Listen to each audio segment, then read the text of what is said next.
It's Kate the Great, Kate the Conqueror, doing whatever to get through obstacles. She got a pocket full of love, some faith in a hug, and a little bit more than an ounce of dope. Kate the Great, Kate the Conqueror, doing whatever to get through obstacles. She got a pocket full of... Welcome back, friends, with another episode of Kate the Great. If you all are new to my channel, welcome.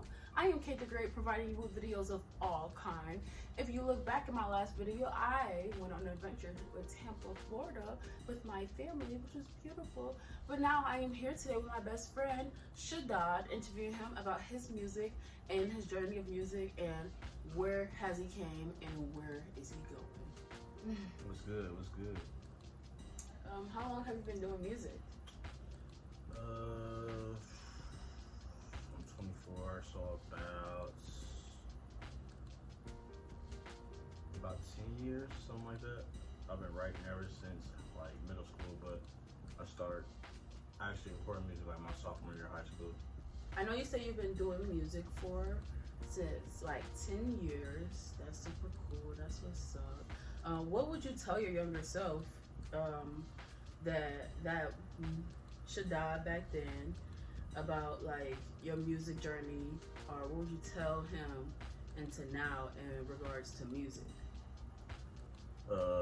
Stop worrying about what other people think and do it solely for the art. Yeah.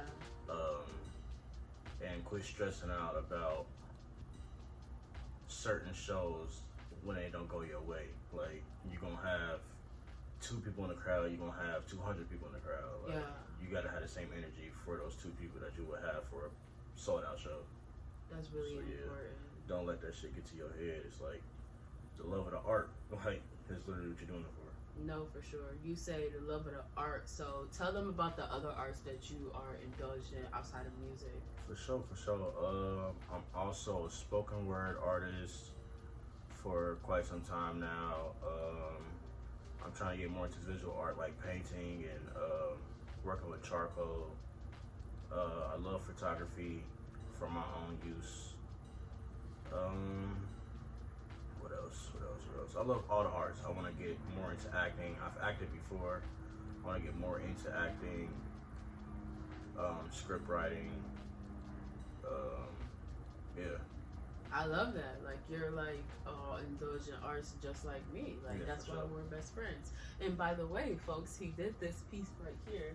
And yeah, I really love it. So I was like, let me hang that John up. Yeah, no, okay. So I know you went through like different names of stage names. For sure. Can you explain the levels? Like, I feel like there's like a maturity level which in each name you've had. Like, just go through that, because like, you don't even know all the names. That's crazy. Wow. And I only like know a minimum of about like 3 of them. Yeah. Like, you know, so like, just go through and then let us know about the other names that you've previously had that I have no clue about. So when I first started writing music in middle school, this dude, he made like a joking diss, like not recorded, but like he wrote something and then he called me Mally Mouse, because my name's Miles. I'm like, that's hard. I'm like, that's my name, Mally. So my first name was Mally Mouse. We had a rapper in our city of Dayton named Kodak before Kodak Black. Mm-hmm. I wanted to be like him, so I named myself Nikon. And then my sophomore year of high school, when I started recording, I was Young Snap. Young Snap? Young Snap yeah, wanna be. Yeah, snapping. And that stuck for a while. Everybody knew me as that. That was stuck for a while. Then what did I go to after that? MD Corleone. My grandfather and my family nicknamed me MD for my first and my middle name. Mm-hmm. So I added Corleone because The Godfather is one of my favorite movies. Mm-hmm. So then I changed it to DeAndre Corleone, getting more into myself, becoming like introducing myself to newer people as DeAndre, and my friends start calling me DeAndre. After DeAndre Corleone, I was Moses. I've been calling myself Moses since my senior year of high school, because I felt like I was chosen. I felt like I was a prophet and I had a story to tell. That's beautiful. Then, not too long ago, I changed it back to just DeAndre, just becoming more of myself, and because I didn't feel like I lived up to the name Moses because of who he was. And then I got my Hebrew name, which is Shadad, and I felt like that was like, that's it, that's the one. You're just like, boom, like, Yeah. I'm Shadad. Yeah, for sure. I love that. I appreciate that. What would you say that those names had their own like maturity levels? Definitely, Yeah. for sure. Like, Young Snap to now is like a totally different person. Like, I still have different aliases. Like, some friends, like, some things just stick. So, like, some friends still call me Corleone because that was a very pivotal time in my career. And when people started to get to know me, some people still call me Moses, which I have no problem with at all. But Shadad feels like really me, like the ultimate mature level of myself, becoming more of myself, and the wisdom and power that I hold. So, yeah. It's really amazing. We all go through some nicknames. And we're like, don't call me that no more. I'm not there no more. Like, it's like what we were saying. Like, you know, you become a new version of yourself each and every day. So nobody can't try to come up to you and be like, oh, you're not aware of who you are. Exactly. You went through these names and stuff like that. Yeah, for Like, sure. I know who I am.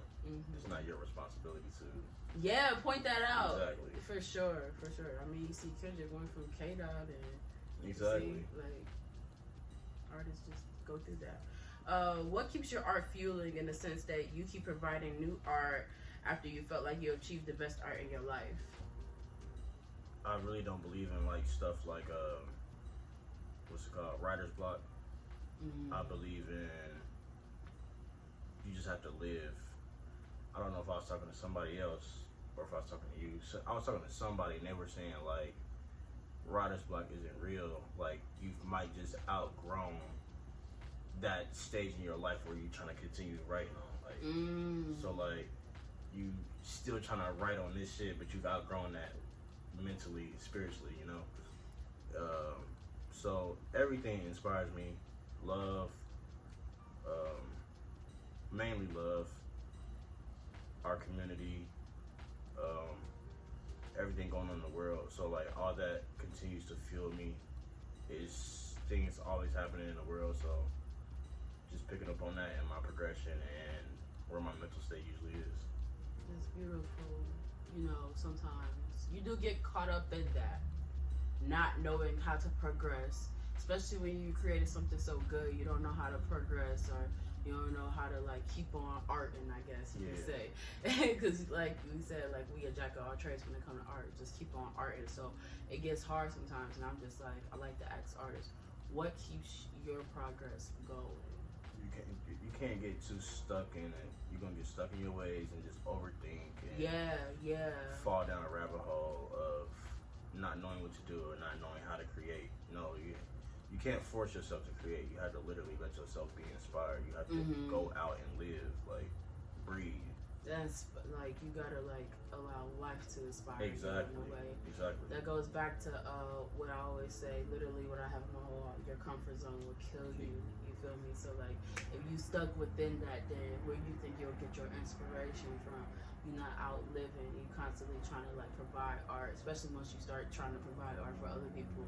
When art is meant to be created for yourself or what you have to say, and if people relate to it, they relate to it. But if they don't, they don't. You know, type shit. Exactly. That's what the beautiful thing is. Like, people wanting to hear your art and wanting to see your art. You know, like, this inspires me and this is what motivates me. Right. That's really beautiful about art. As you go down the line in your journey of music, what do you believe will be your biggest challenge? I really don't know, because when I'm making music or doing shows or whatever the case is, when I'm doing art, I'm 100% me. Yeah. So it's like I feel 100% confident in whatever I'm doing. I don't make music for fans. Yeah. I make music for myself, for God, for our community, for the Black community. And I don't feel like, I don't know, I feel like once you get to a certain level, people always feel like they have this responsibility that fans hold them to a certain standard. But it's like I said, I don't make music for y'all. Like at the end of the day, like it's for you to hear. It's always gonna be a message, but it was a message that I had to set within myself at 1st. So yeah. So what can we expect next for Shadad? What is the future looking like? Like, we want to know where we could find Shadad. What could we expect next? Like, what's going on? What to expect next? I just got back writing, so I'm working on a couple projects right now. I'm not gonna speak too much on those, but they'll come in this year. I got 2 books coming this year for sure. 2 spoken word books for sure. Yeah. What else? That's all the things in the near future. Plan to do more shows, of course. And yeah, that's just what the near future looks like. Of course, it's gonna be bigger and better things as time goes on. But finding me, you find me on Instagram, Shadad_937. SHADAD_937. With some music and promotion, I'm mainly on Instagram though, for sure. Yeah. Well, thank you so much, Bestie, for being on my YouTube. Thank you for having me. Being interviewed and whatnot. Really means a lot. Means a lot to me, and I'm sure they're gonna dig in and eat it up too. Y'all better. Thank you for tuning in. Good music. No, fuck it for sure. Thank you for tuning in with another episode of Cake the Great. Go ahead, subscribe, like, share with your people. If you want to get an interview, drop in the comments below. Hit your girl up. Love y'all. Bye, friends. It's Cake the Great, Cake the Conqueror, doing whatever to get through obstacles. She got a pocket full of love, some faith in a hug, and a little bit more than an ounce of dope.